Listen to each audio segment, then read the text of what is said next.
Hey guys, Garrett Ortiz here with ADV Lite.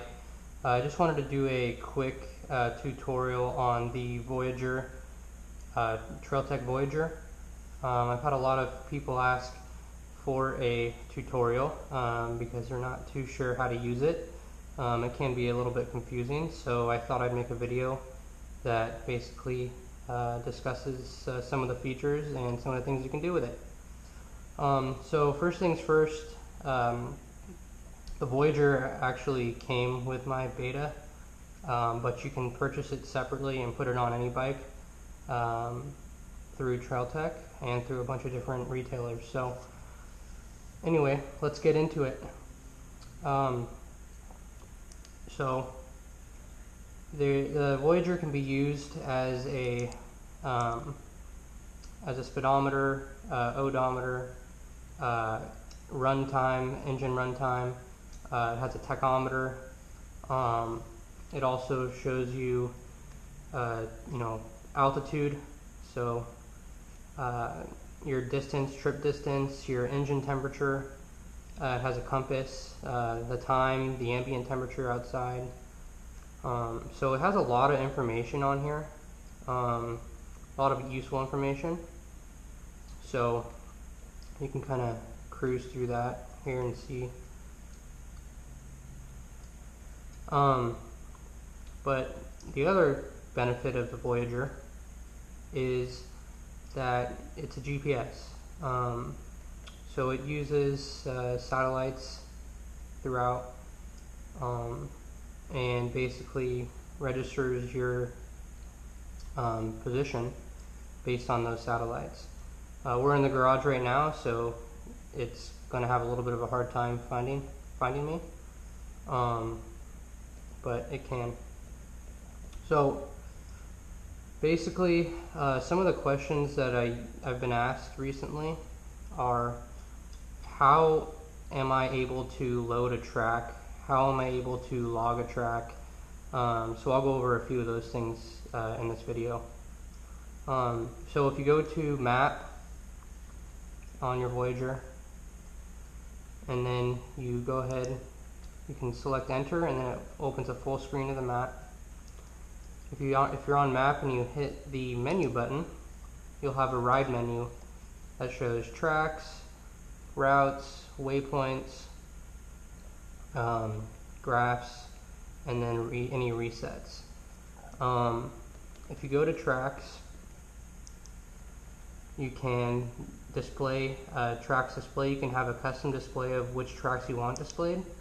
I have some tracks already loaded in here already. So if I wanted to, once you have your SD card inserted into the Trail Tech Voyager, then you can basically go to this screen and you'll be able to load the tracks that you want to see on your GPS unit. The way that you load the tracks are, you go to Menu, and that's from the main screen. Go to Menu, and then you go to Import Ride, and then you select Rides, and then this is the track that I had in there from the 5th of July. Go ahead and enter, and it'll import that GPX file into your Trail Tech. So when you go to the map function now, you'll be able to see the tracks from that ride. If you want to log your tracks, so say you're going on a ride and you want to make sure you log all of your tracks, what you can do is go to Menu, and then you want to make sure that this log track icon says on. You can see that there. You can toggle it on and off just by pushing the enter button. I usually always keep that on, and then you can export your ride when you're done by just clicking export ride right there. Feel free to put any questions in the comments, and I can definitely answer some of that because it can be a little bit tricky. So going back to the map, now you see the tracks over here on the right. You can zoom in using the analog button here. So you push enter, and then you have a zoom, and you can zoom out as well. You can zoom out all the way to like 1,000 miles or 3,000 miles, and then you can zoom in as close as I want to say it's 500 feet, 250, 100, 50 feet, 20 feet, 10 feet, so you can actually zoom in as far as 10 feet to view your tracks. So this is these are the tracks that I used the 5th of July. You can see them right here showing up. Unfortunately, this is all the area that just burned down, but once you hit that track, you just follow it all the way. This is a previous ride that I did, and then the next time I rode it with some buddies, I just exported this ride to the SD card, and then I was able to send that out to them, so they could follow it and they could lead if they wanted to lead, and so on and so forth.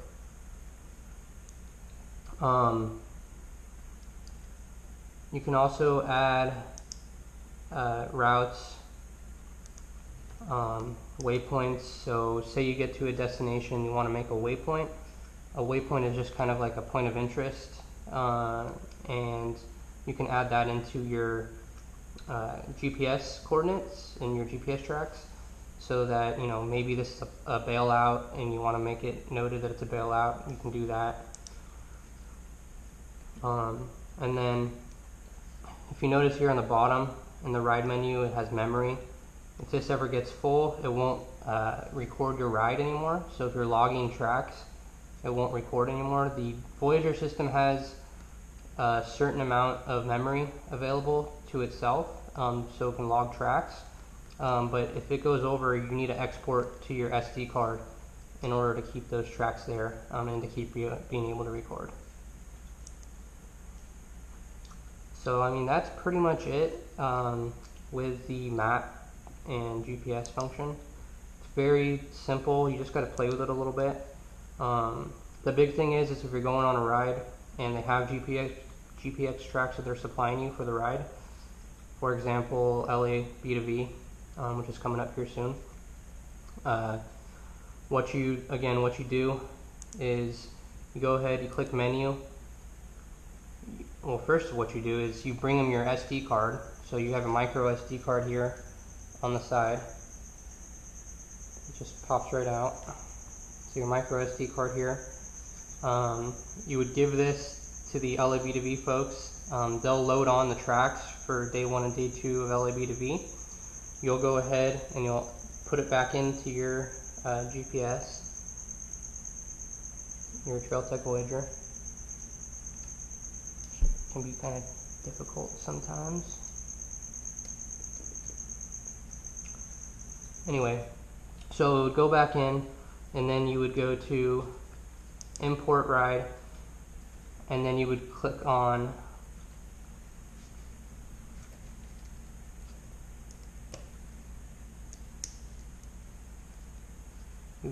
rides, import ride, click on rides, and then you would see LA B2V day 1, LA B2V day 2. You'll want to import both of those files. And then once you import those files, if you're doing since you're doing day 1 first, you don't want to see the day 2 tracks necessarily. So you would go back, you would go down to map, hit menu, and then go to tracks, custom, and then you'd be able to select which tracks that you want to see. And you'll see LA B2V1, LA B2V2. You'll deselect LA B2V2, so that way you only see LA B2V1 tracks.